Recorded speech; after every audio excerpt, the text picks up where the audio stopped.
எனக்கு ஒரு டவுட். இயேசு சிலுவை சுமந்தது 2000 வருஷத்துக்கு முன்னாடி.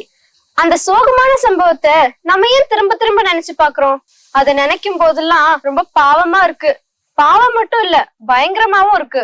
ஆமா தாத்தா, எனக்கும் ரொம்ப மனசு வலிக்கும். இயேசு அடிச்சது, முள்முடிய வச்சது, அவரை ஆணியால போட்டு அடிச்சது.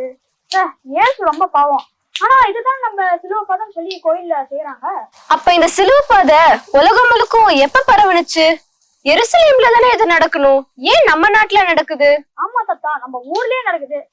தாத்தா, எனக்கு இன்னொரு டவுட். வெள்ளிக்கிழமை மட்டும்தான் சிலுவை பாதம் நடக்கணுமா என்ன? மத்த நாள்லாம் நடக்கூடாதா? 3 அழகான கேள்வி கேட்டிருக்கிறீங்க. நான் ஒவ்வொன்றா பதில் சொல்லட்டுமா? முதல்ல ஏன் சிலுவை பாதை செய்யணும்? இப்ப இயேசு இறந்தது பாடுபட்டதெல்லாம் 2000 வருஷத்துக்கு முன்னாடிதான்.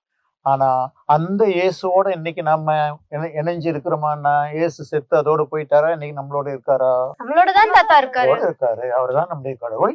அதனால அந்த இயேசுனுடைய வாழ்க்கை என்ன நடந்ததோ அதையெல்லாம் நம்ம திரும்ப திரும்ப நினைச்சு பார்க்கிறோம். உதாரணமா, நமக்கு ரொம்ப பிடிச்சவங்க யாராவது வீட்டுல இருந்தாங்கன்னா, அவங்களுக்கு ஒரு ஆக்சிடென்ட் நடந்துச்சு, ஒரு கஷ்டம், அதை அப்படியே மறந்துடுமா? நம்ம நினைச்சு பாக்குறோம். அந்த இடத்துக்கு போகும்போதெல்லாம் ஞாபகம் வருது இல்லையா?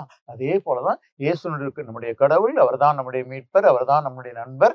அதனால அவருடைய வாழ்க்கையில் நடந்த அந்த பாடுகள் நிகழ்ச்சிகள் நம்ம திரும்பி திரும்பி பார்க்கும்போது நமக்கும் அவருக்கும் அந்த உறவு அதிகமாகுது. அதனால்தான் இப்ப எப்படி நம்ம நோயாகப்பட்டிருக்குங்க, நாம் போய் விசிட் பண்ணும்போது, அவங்கள போய் சந்திக்கும் போது அவங்களுக்கும் நமக்கும் ஃப்ரெண்ட்ஷிப் அதிகமாகுது இல்ல? அதே போல கடவுளுக்கும் நமக்கும் இருக்கிற நட்புறவு வளர்றதுக்கு அவருடைய பாடுகளை நினைச்சு பார்க்கறது நல்லது. அதுக்காக தான் சிலுவை பாதை செய்யறோம்.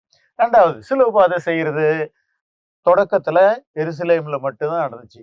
அந்த பெலாத்து அரண்மனையிலிருந்து கல்வாரி மலை வரைக்கும், அந்த எங்க இயேசு நின்னாரோ, எங்க அடிச்சாங்களோ, எங்க அவரை சிலுவையில் அரைஞ்சாங்களோ அந்த இடத்தெல்லாம் ஜனங்க வந்து அந்த நாட்கள்லயும், முக்கியமா தவக்கால நாட்கள்ல நடந்து போய் சிலுவை பாதையை நினைச்சிட்டு ஜெபிச்சுட்டு போனாங்க.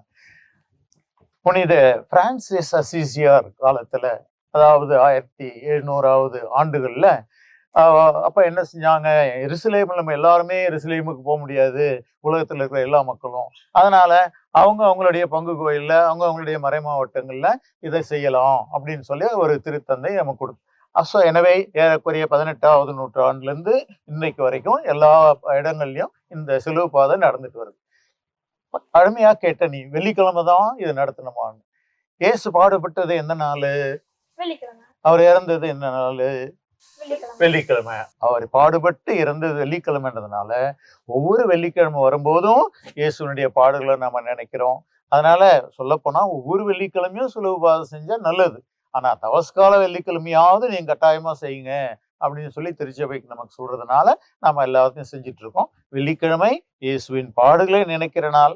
அதனால சிலுவை பாதை செய்யற நாள். அதனால உங்களுக்கு சிலுவை பாதை செய்யற அளவுக்கு நேரம் இருக்குதோ இல்லையோ, நீங்க இயேசுனுடைய பாடுகளை வெள்ளிக்கிழமை நம்ம நினைச்சுக்கணும். இந்த தவக்காலத்துல நீங்க கட்டாயமா சிலுவை பாதைக்கு போகணும். போவீங்களா? போவோம் தாத்தா. Very good.